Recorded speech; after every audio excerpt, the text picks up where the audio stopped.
publik tidak terpolarisasi. Di bawah ini kita harus jujur, di akar rumput ini terjadi polarisasi dua pemahaman antara yang mengakui atau meyakini seolah-olah Pak Jokowi memalsukan ijazah dengan yang meyakini bahwa Pak Jokowi nggak mungkin memalsukan ijazah karena UGM sudah men-state itu. Nah, ini yang kita tidak ingin terjadi polarisasi di publik, maka perlu pengadilan itu berproses supaya ada kepastian hukum. Nah, ini yang kita maksud, marilah kita terima bersama proses yang terjadi ini. Silakan bangun opini, tapi kita menunggu finalisasi dari proses P21 masuk ke penuntutan, lalu masuk kemudian persidangan. Sekarang ini setelah dari kepolisian mengajukan ke kejaksaan, itu yang berlaku yang namanya dominus litis. Jadi kekuasaan ada di kejaksaan hari ini untuk menunggu proses selanjutnya. Saya pikir kita itu bahwa ya tinggal menunggu panggilan yang dimaksud itu, panggilan kepada pihak Roy untuk menghadap ke kejaksaan.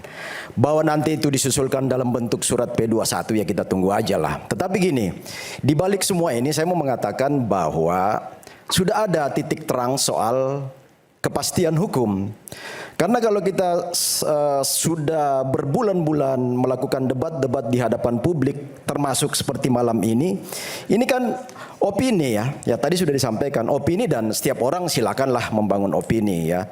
Silakan, karena pada akhirnya fakta-fakta persidangan yang ditopang oleh data, bukti, semua informasi yang valid, termasuk saksi-saksi ahli ya, saksi mahkota ya, saksi mahkota juga sudah ada. Lalu kemudian semua bukti-bukti pendukung termasuk ya, saya mau katakan karena kasus ini adalah kasus fitnah terhadap ijazah Pak Jokowi, termasuk ijazah asli Pak Jokowi itu akan dipertontonkan, diperlihatkan dalam persidangan, bahkan syukur-syukur nanti kalau persidangannya kita harap juga terbuka. Diliput media ya, nggak apa-apa karena ini sudah menjadi konsumsi publik. Maka disitulah signifikannya bahwa kalau tadi Mas Roy mengatakan posisi Bung Ade ini sebagai apa di sini kan, legal standing Anda apalah? Mas Roy legal standingnya apa menuntut ijazah Pak Jokowi kan gitu. Jadi semua kita punya hak hari ini karena ini sudah melibatkan publik, sehingga kita berharap persidangan itu terbuka nanti. Itu yang pertama. Yang kedua, silakanlah bangun opini, termasuk tadi Prof minta maaf Prof ya. Prof tadi mengatakan ya seolah-olah kebenaran itu ada, kebenaran absolut itu ada di situ ya. Lalu kemudian mematahkan semua juga saksi-saksi ahli sebelumnya yang memberi penguatan ya.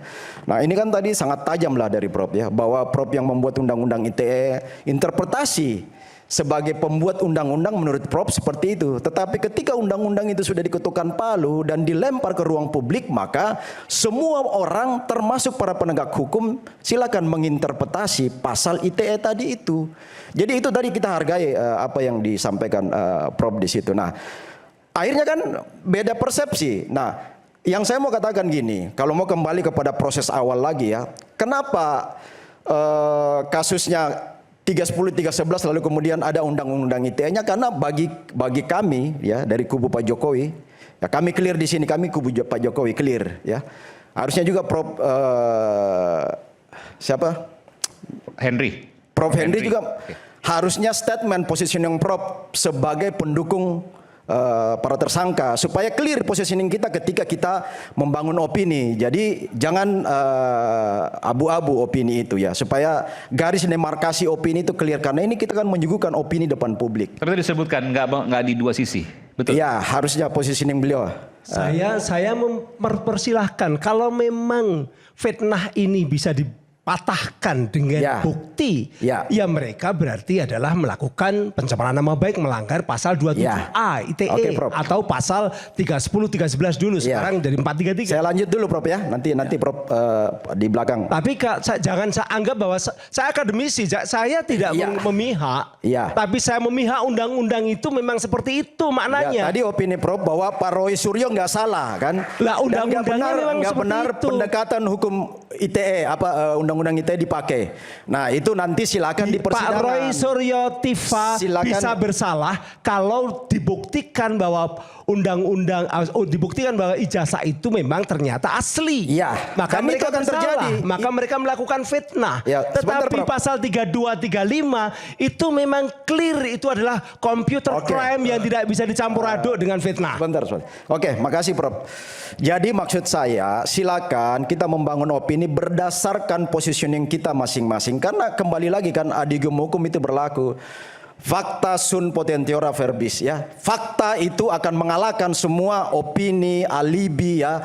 Termasuk pemahaman interpretasi dari kita masing-masing yang berbeda malam ini, itu akan nanti pembuktiannya siapa opini yang benar itu ada di persidangan. Jadi harusnya kita semua bergembira, senang kalau P21 itu sudah ada. Harusnya kita nggak usahlah dilawan itu, karena pada akhirnya apa, teman-teman di kubu Roy Suryo, kita-kita yang di kubu mendukung bahwa Pak Jokowi punya ijazah asli ini akan mendapat kepastian. Karena disitulah keberpihakan hukum, nanti asas kepastian, asas keadilan hukum, dan asas manfaat itu akan terrealisasi ketika terjadi proses persidangan. Jadi jangan dihambat lah, silakan bangun opini.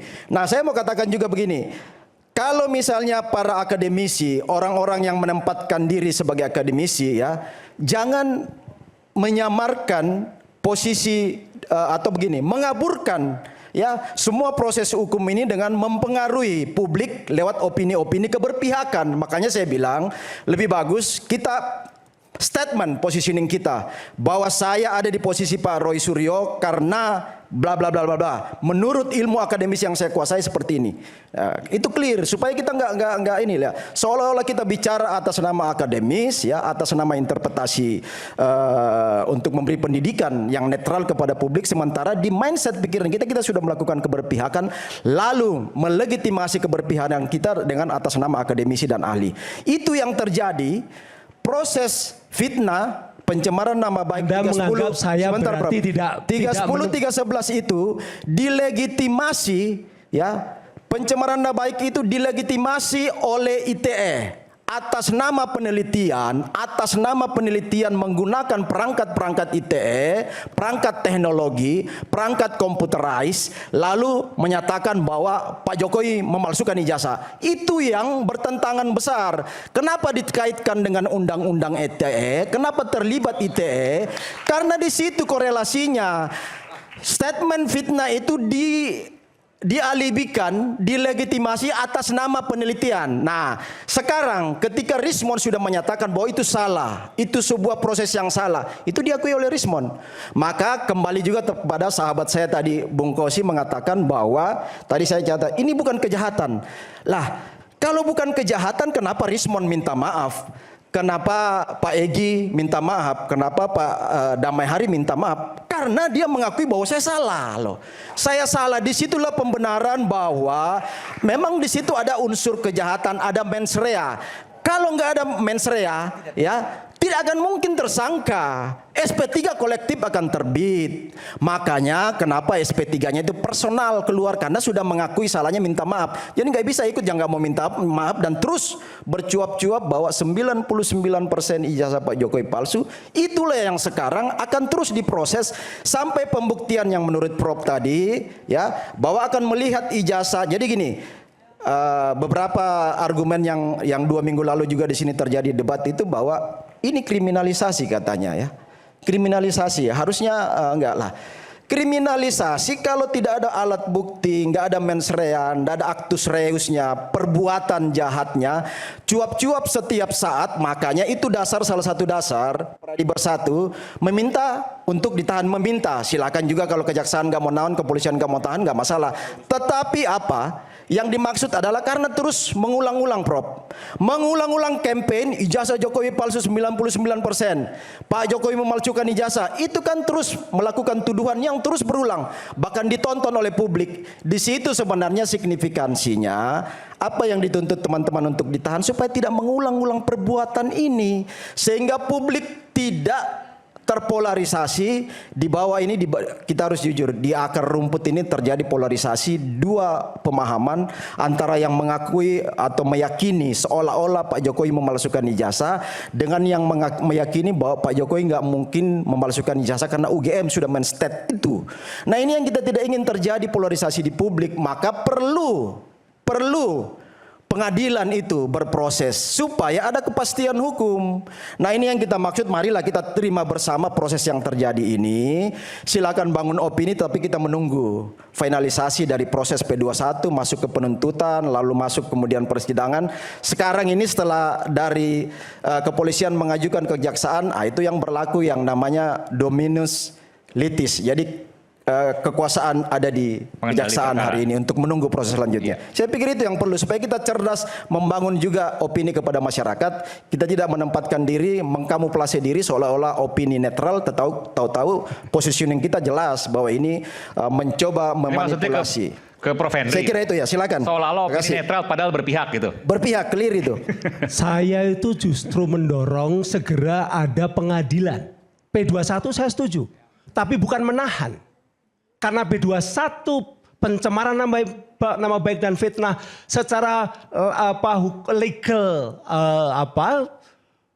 legal secara hukum positif tidak ada pasal satu pun yang namanya pencemaran nama baik ataupun fitnah itu yang lebih dari 5 tahun sanksinya, sehingga KUHAP jelas kalau tidak lebih dari 5 tahun tidak bisa ditahan, kan begitu kan?